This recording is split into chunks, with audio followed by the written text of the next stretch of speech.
Hello and good evening. This is another update video for the Nasdaq 100. It's really going to be a short one. Okay, honestly, I think that we topped already here in the internal third wave. And we started now the decline in the fourth wave here. This internal third wave could be finished because I could count 5 waves to the upside. That's fitting. And now we need this pullback, which I was talking about the last days, that we should get our fourth wave pullback. That would look something like that this was an A wave, B wave, maybe not finished. We're going to talk about that. Then the C wave to come. And from here, one more high in our 5 of 3 in brackets in white. Afterwards, we should get another 4 and another 5 to finish our green wave 3 in the bullish scenario. Or our B wave to the upside. That would be the bearish scenario, okay? But for those of you who watch my videos, you should know about that scenario as well. So let's see how this is playing out. So I'm going to zoom in now. Let me just show it to you on the 1 hour time frame so that you can see it a little bit better on the bigger side here. So this would be 1, 2, 3, 4, 5 to the upside. In the 3, we need also 5 waves. 1, 2, 4, 5, 3. Okay, that's the route at the moment to finish the third wave. And let's now zoom in to check the lower time frame. Oops, no. So from our highs, we came down at the moment in 3 waves. A, B, C, A, B, C. Okay. And from here, we need our B wave. This would be A to the downside in yellow, B possibly not finished. And that's at the moment the tricky part. We have to identify this B wave. If it's already finished here, it would be a little bit too short for compared to the A wave down. Okay, so that would be a little bit too short. So I would give it the benefit of the doubt that we possibly form a wider ABC structure to the upside. And that would then finish our B wave, and then followed by a C wave to the downside. How to say that we know that possibly the decline has already started and we take the lows to the downside. Then I would say that the B wave already topped here, but it's a little bit short, as I said, and I would prefer in this scenario a little bit of a wider B wave. That means we should come down, possibly, let me see, to the 78.6 or 88.2. Yeah, it would be then the 78.6 where we should find support. If not, and that's the important thing, a break below that swing low suggests that we already come down, okay?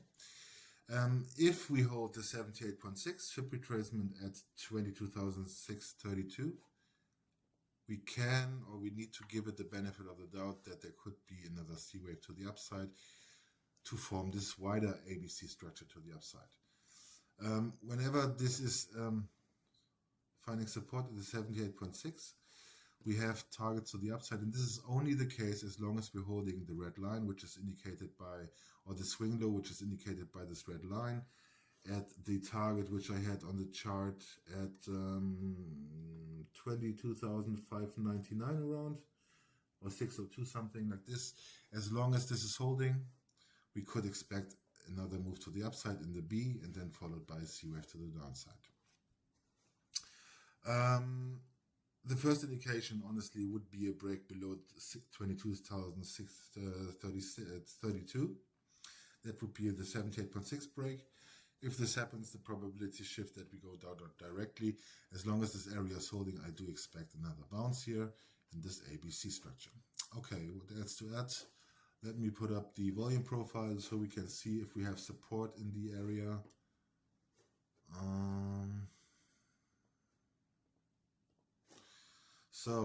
We have, okay, so we have a little bit, that's a little bit problematic volume-wise support in this area. So I think if we break this low, it could be a very quick dip to the downside, and then we know we are already in the C value area high, which has 1 hour value area high sits at 22,442. That would suggest that we probably reach our target to the downside at 22,482, which is 38.2, and 22,341, which is the 50% retracement to the downside. So then we should find support and go a little bit higher again.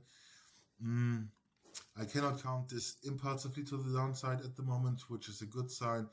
A diagonal to the downside at the moment could develop here. I could build a trend channel here if it's helping us to identify, but it's not. It would be it's not fitting, I think. See, no, I mean, we can leave this trend channel on. Okay, so just for indications here that we're probably moving in this channel to the downside, but yeah, let's see if this brings us down here, and if we form in this, if we continue to form this trend channel, we need 5 waves to the downside. So that stays in corrective structure, probably because an expanding diagonal to the downside is very rare. So I would not put too much weighting on this. And at the moment, yeah, I think I'm going to remove them. They don't make really sense at the moment. So it's better to watch for the targets. Indicated a break below 22,632. Indicates obviously a break also below the swing low. And that says we are already in the C of 4 to the downside. Good. I think then I have nothing else to add. It's going to be just a quick update. Watch the support areas.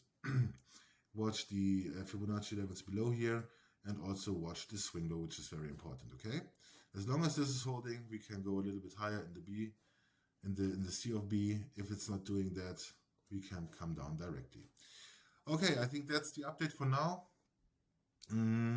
Nothing else to add. Volume profile, we checked that below. Or what I can do is, so that you know exactly where it is, I can draw my trend line here on a line, and I can directly put that on so that we have this on the chart. And we give it here 1 hour value area high. Okay. I know, yes, value area high. So this is the area that we should also find support. And we'd never really retested the value area high from above. So that means probably this is going to be just the retest. And then we've continued to the upside from here. In the bearish scenario, which I don't think has high probabilities right now, would be a break below the lower support area, which is the 61.8 at 22,199. That would invalidate this being a wave 4 because we broke into wave 1 territory. Okay, that's an invalidation, and we have to see how this is developing. But from here in this area, I do expect a bounce to the upside. Good, that's it. Have a good evening. Have a nice trading day tomorrow. I'm not sure if I can do the next days an update because I'm traveling. So if I have time to find time in the evening to do an update, but I have a few hours time difference, so I'm not sure if I can do that. If yes, I will let you know and I will do it definitely. But if not, we hear us on Sunday. Okay, have a good one. Bye-bye. Ciao, ciao.